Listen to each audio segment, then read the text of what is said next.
I want to share with you this vision today of you being the most loving person in your life. You're just a really good person when you intend to and even commit to being loving. Okay? You're just there for people, man. Because your cup is full. Like, understand, when you're the most loving person, you just can't help but, overflow with love. You just get to be that person who holds space, or who gives someone a big hug, or who just is able to just not be anyone. I love this idea of, you die to a conversation or you die to a person. You just completely drop yourself. And instead you're just like, oh no, I'm here for you. I'm here with you, for you. You just end up being really good to people. You embody goodness. That's a specific spiritual trait that you can, learn about and embody. And that's what you're doing with this, man. You're carrying around this goodness everywhere you go. Good energy, presence, because these things, understand, they emerge out of love. Once you are rooted in love, good things come out of you. But again, the reason this is happening is because you're not just committed to, being a bit loving here or there when I feel like it. No, man, you're being committed. You're committing to being one of the most loving people in your life, right? And it doesn't just mean like your friends and family. It means people on the street. And this is really high level stuff, man. When I'm thinking about this and I'm seeing opportunities for myself to be like this in the world, I'm like, man, I need to be like a saint. Like, this is really hard. I need to like put love over my personal agenda. That's hard, man. Because the chances are, as you're going about your life, you're going to have moments. You're going to see people. You're going to see little opportunities to be loving. And as you see this opportunity, you can see, if I do this, if I am loving to this person who I don't even know, you're getting a little chance to expand your sense of self and to expand you, okay? Because, raising your consciousness, what this really means is expanding your sense of self and identity to all things and everything.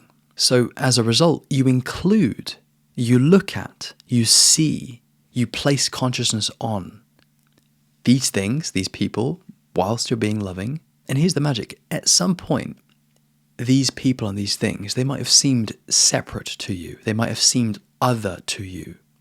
Well, this is the thing, man. So this is what love is. Love is collapsing boundaries, specifically self, which is you, and other, right?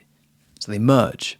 Love is the same thing as oneness. And if you're really intuitive, you'll get that, because you can just sense, just like when you hug someone, you feel most at one with them. You can kind of feel, wow, this is the closest that we are. We are most one right now. And I don't mean that like physically, dude. What I mean is both of your minds have quietened down. So you've got silent minds. And also your hearts are slightly more open. So now the level of consciousness that is present in both of you is higher, which results in a similar vibration of love. And therefore you feel one with the person, okay? Whereas if you were to just, high five someone, the energy there, man, it's just like random, spontaneous, hey man, hey, high five. But a hug, a very deliberate and conscious hug, that's oneness. And this is also really important to say. You're not always going to feel it. You're not always going to feel like you even want to be the most loving person in your life. Sometimes you won't feel loving, let alone the most loving person in your life. Dude, sometimes you won't feel it. That's okay. You've got to understand, man, as you develop yourself, you're becoming more mature. You're understanding that this, you're this human thing, which is incredibly complex. Usually I put a ban on the word realistic, but if we're just saying that bullshit word right now, realistic, it's not particularly realistic to be loving all the time, man. Why? Because you're this complex ass human being who feels all these different things. Unless you're a saint, unless you're a really, really highly developed spiritual person, you'll fall short. That's love too. To be loving to yourself, man. We haven't even covered this.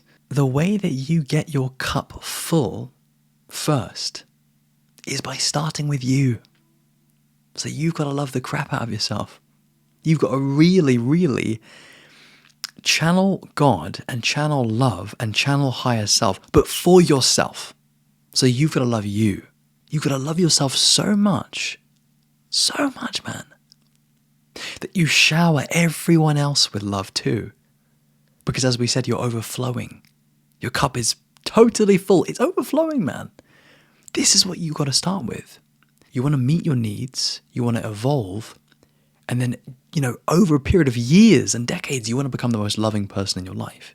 But don't think about rushing it or bypassing stuff. You've got to take your time, dude. Because if you don't take your time, that love won't really be unconditional. It will be really conditional. You might even just be being loving because it feels good for you. And, that's actually a valid way to go about it because it does lead you there. But you want to really be loving from a really strong, integrated place. Not just because you heard it on a video, not just because it's spiritual. You want to be loving because it's fucking authentic. So anyway, we're going to start wrapping things up. I want to leave you with this, man. You may not be the most loving person in your life right now. You might not even be in the top 10.